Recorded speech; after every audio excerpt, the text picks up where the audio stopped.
Coucou tout le monde. Donc aujourd'hui on se retrouve dans une vidéo, donc ce sera la troisième que je ferai, ce sera la présentation des affaires de pistage cette fois-ci. Donc le pistage est une discipline canine que mon père exerce, qu'il fait même des concours avec. Je vais vous montrer les affaires que l'on a à la maison. Je ne vous montrerai pas celles qui sont dans la voiture car la voiture n'est pas à la maison. Je ne sais pas si je pourrais vous les montrer un jour, peut-être, mais pour l'instant ce n'est pas possible. Si vous voulez savoir ce que c'est que le pistage, je vous laisse aller regarder, vous renseigner sur internet car c'est vraiment long à expliquer. Peut-être que je ferai une vidéo dessus, je sais pas. Pour l'instant c'est pas prévu. Je suis déjà à vous présenter les affaires, donc voilà. J'espère que ça vous plaira. Il y a des gens qui passent. Donc je sais même plus ce que je disais. Bon voilà, c'est une discipline qui est assez longue à expliquer. Et le but en fait c'est de chercher, donc en fait le but c'est que il y a quelqu'un qui trace une piste, je vous raconte rapidement, il y a quelqu'un qui trace une piste, le chien doit trouver la piste avec son odeur, il n'y a pas que l'odeur mais il y a plusieurs critères mais surtout l'odeur, son odorat, et ensuite il doit déterminer quelle personne a tracé quelle piste et sur la piste il doit aller chercher des objets, donc il y aura des petits bouts de bois, des bouts de tuyaux, donc tout ça je vous montrerai après dans la présentation des affaires, mais c'est pour que vous compreniez un petit peu. Voilà, donc j'espère qu'elle vous plaira et je vous retrouve après la vidéo. A tout de suite.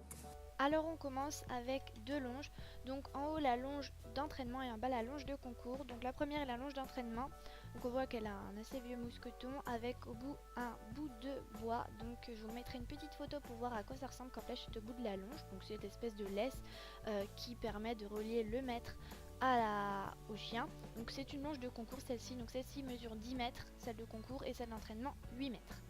Ensuite on passe au harnais de flèche, donc c'est un vieux harnais qui est quand même bien entretenu, donc il est multicolore, c'est vraiment un harnais très très basique avec un anneau en fer pour accrocher le mousqueton et une fermeture comme ceci à clip.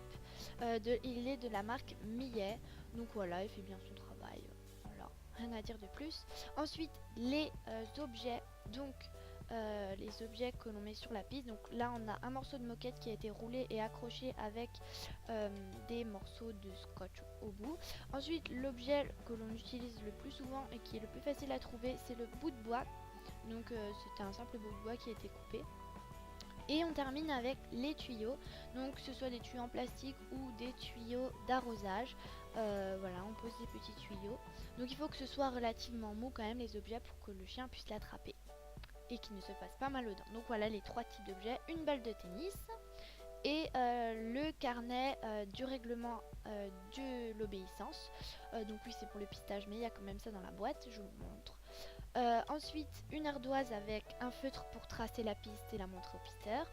Et là des talkie-walkie pour les pisteurs aussi. Donc le pisteur a le talkie-walkie, comme ça mon père le guide pour faire tracer la bonne piste. Et ensuite des piles au cas où il y en ait besoin. Ensuite la récompense, donc des petits gâteaux secs et des madeleines.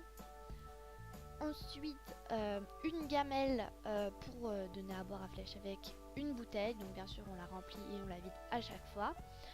Et donc la bouteille elle est c'est une ancienne bouteille Orangina qui est très solide, donc c'est pour ça qu'on la garde et elle marche très bien. Ensuite pour nettoyer les pattes de flèche, donc je vous mettrai une petite photo à quoi ressemblent les pattes de flèche quand elles sont pleines de terre. Donc on a une bassine avec le bidon, donc c'est un ancien bidon à vin que des amis nous ont donné et ensuite mon père le remplit d'eau assez tiède quand c'est en hiver pour ensuite nettoyer les pattes de flèche quand elles sont pleines de terre. Ensuite on trouve un tapis en caoutchouc que l'on met du côté passager pour ne pas salir la voiture quand il reste un peu de terre dans les chaussures. Un surpantalon, donc c'est un surpantalon, hein, on le met par-dessus le pantalon, donc il s'accroche avec des bretelles qui sont complètement détendues et il est assez vieux, il est imperméable et c'est pour éviter de se salir le pantalon quand on va dans la terre. Enfin, vous voyez l'état du pantalon, il est très sale, c'est pour montrer qu'il y a beaucoup de terre. Donc ensuite des bottes en caoutchouc de mon père qui sont de la marque Humo et ce sont mes bottes noires en caoutchouc. Ensuite, les chaussures de randonnée de mon père qu'il met pour aller avant d'aller dans la piste. Donc ce sont des chaussures marron et vertes de la marque Wannabe. Elles sont waterproof, elles viennent de chez Go Sport et mon père n'a jamais pris l'eau avec. Il dit qu'elles sont vraiment super. Je vous les recommande fortement. Il a des semelles orthopédiques et elles rentrent parfaitement dedans, donc je vous les recommande vivement. Ensuite, des gants, donc qui sont en cuir, ils sont très vieux et très abîmés, mais bon, c'est pour pister et vous voyez que c'est juste à l'endroit où passe la longe que c'est abîmé, donc ils sont en polaire. Et je ne connais pas la marque des gants, d'ailleurs là c'était à l'envers, j'ai pas réussi à trouver la marque, je ne connaissais pas. Ensuite voilà, 2 casquettes, donc celle-ci est en polaire, c'est pour l'hiver, elle cache les oreilles. Je n'ai jamais vu mon père avec, mais je vous la montre quand même. Voilà, c'est pour éviter d'avoir froid à la tête en hiver. Et ensuite une casquette en tissu, toute basique que mon père a gagnée en concours. Elle le protège bien l'été et c'est de la marque Proplan. Et voilà, donc la vidéo est terminée, j'espère qu'elle vous aura plu, j'espère que ce type de vidéo vous aura plu. J'ai changé la façon de filmer, je trouve que c'est quand même mieux.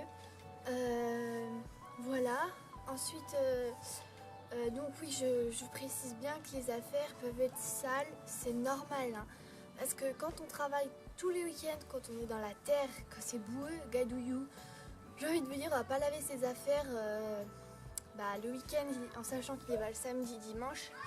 On va pas laver 2 fois par semaine ses affaires. Donc voilà, là je les ai un petit peu nettoyées pour la vidéo, mais je vous avoue que c'est pas toujours très propre. Après voilà, hein, on peut pas faire mieux, c'est pas possible, enfin, c'est compliqué. Voilà, donc c'est une discipline qui est sympa, je pourrais vous la recommander si vous êtes assez, c'est... Après moi, personnellement, si on me demande plus tard tu voudras faire cette discipline, je dirais non. Après c'est chacun ses goûts, chacun aime cette discipline, voilà. Après, moi je la trouve assez sympa, mais je ferai pas ça plus tard parce que je trouve ça un peu long, le temps de tracer, tout ça. Et le temps que le chien apprenne, c'est vraiment long, le temps d'éducation à cette discipline.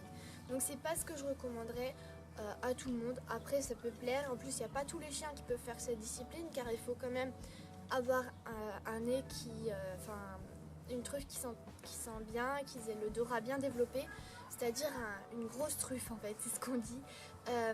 Par exemple les chiens qui ont les nez écrasés comme les bulldogs, tout ça, ne peuvent pas parce qu'en fait ils ont des problèmes déjà de respiration, ils peuvent avoir des problèmes de respiration et ils ont plus de mal à sentir les odeurs. Donc ce serait pas recommandé pour des chiens avec un nez écrasé.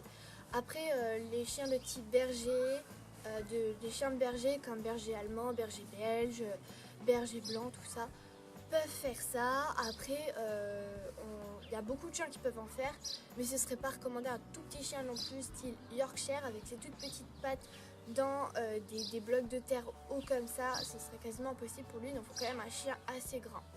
Voilà, donc j'espère que cette vidéo vous aura plu. Moi j'aurais pris plaisir à vous faire ça. Donc moi les vacances, j'ai encore une semaine de vacances là, donc j'ai essayé de vous tourner encore quelques vidéos, mais surtout à faire des montages. Voilà, sur ce je vous fais de très gros bisous.